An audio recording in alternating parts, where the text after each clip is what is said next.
Russia asserts that the noises claiming that its attitude to the crisis in Syria had changed are groundless, and Washington deviated from the contents of the Geneva statement.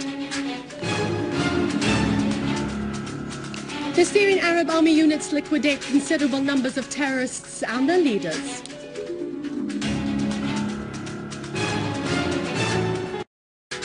Al-Halaqi discusses Syro-Iranian cooperation in the economic, trade and oil fields between Syria and Iran with Mr. Kazemi Kouliou.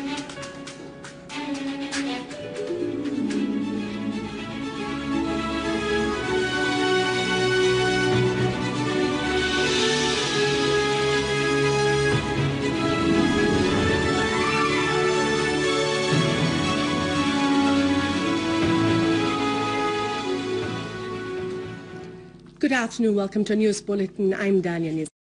The UN agent responsible for human affairs visited Syria and discussed the mechanisms of cooperation between the Syrian government and the UN organizations with the Syrian Ministers of Foreign Affairs, Social Affairs and National Reconciliation.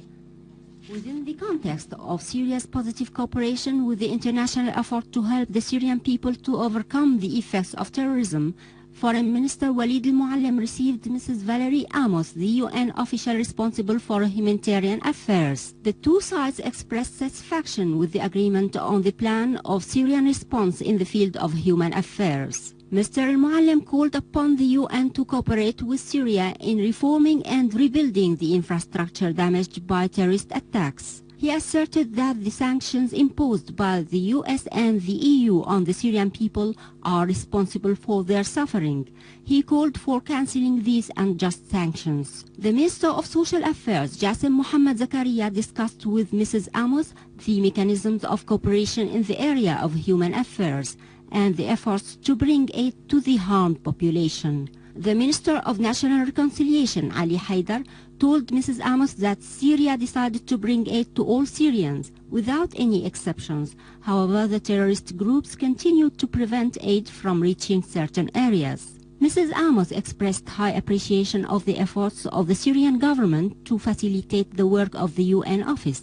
She asserted that the office would continue to offer humanitarian assistance in coordination with the Syrian government.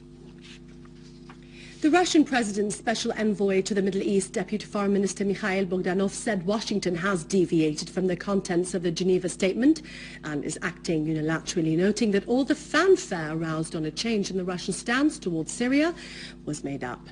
He stressed that the fabricated fanfare aroused on statements reported in his name stems from a misunderstanding of the meaning of the ideas he discussed with a number of the Russian Public Chamber members. Bogdanov indicated that the discussions resolved around the developments of the situation on the ground in Syria and that the Russian Foreign Ministry is studying all the possibilities, including evacuating the Russian nationals from Syria.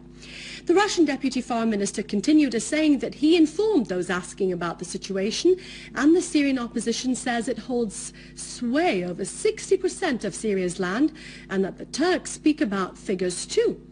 Bogdanov added that Moscow announced more than once, including statements of President Vladimir Putin, that it deals with the crisis in Syria on the basis of the Syrian people's interests. Iran's Foreign Minister Ali Akbar Salehi asserted that the actions of the West and some regional states in Syria are no more than a flagrant violation of all international norms, conventions and humanitarian values. He asserted that these countries were carrying out aggressive acts that could never be justified. He called attention to Iran's notification of this attitude to the UN and its envoy to Syria, Mr. Khadr al-Ibrahimi. This was within the context of six-point plan. Mr. Salehi said international norms were being violated in order to exert pressure on Syria, the independent country and founding member of the UN. These attempts were aimed to force Syria to change its policy against imperialism, occupation and unilateral attitudes. Mr. Salehi asserted that only the Syrian people have the legitimate right to determine the kind of system which should prevail in their country. He pointed out that Tehran continues to support and develop dialogue among the Syrians within the context of achieving national reconciliation. The Society of Journalists held a press conference in Antioch yesterday to denounce the practices of armed terrorist groups supported by Erdogan along the Syro-Turkish borders. The journalists asserted that the area has become a place of terrorism, threatening the sons of the two people in both Syria and Turkey. They pointed out that Erdogan's government was responsible for bringing terrorists to Ariyahania and turning it into a training center. This was causing deep concern among the Turkish people in the neighborhood, who are already suffering from bad living conditions, while the terrorists have everything and smuggle goods from various countries without any inspection. They are behaving with complete freedom, and the Turkish people in this area are the real victims.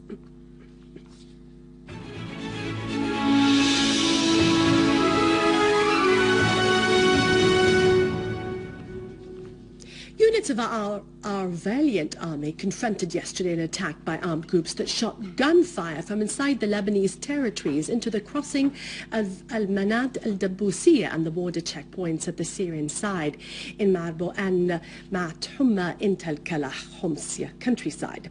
Our army units dealt direct blows to those terrorist groups, inflicting heavy injuries among them and forcing the rest to flee away into the Lebanese territories.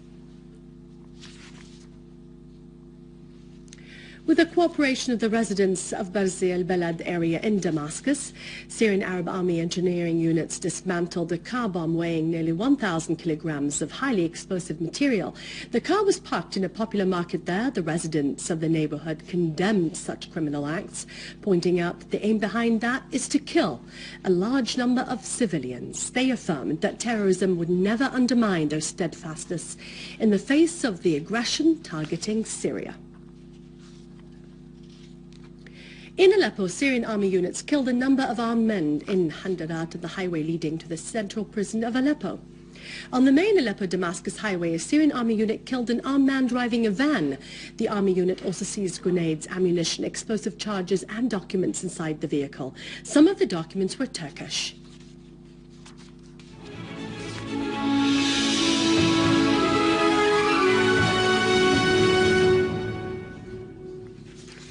The Minister of Education, Dr. Hazwan Al-Waz, asserted on the necessity of supporting the projects of the UNESCO in addition to the team of the National Committee also communicating with international organizations. During meeting with members of the National Committee for Education, Science and Culture, he indicated that the ministry seeks to achieve the highest rate in school enrollment and provide means needed for applying the obligatory education. Dr. Al-Waz expressed his appreciation of the broad prospects of cooperation in the UNESCO in most fields. In his turn, the National Committee Secretary of the UNESCO, Dr. Nidal Hassan, showed a graphical representation of the National Committee's activities in the year 2005 till the year 2012, in addition to the events undertaken by the committee during the past 6 months and events which are to be held with the UNESCO.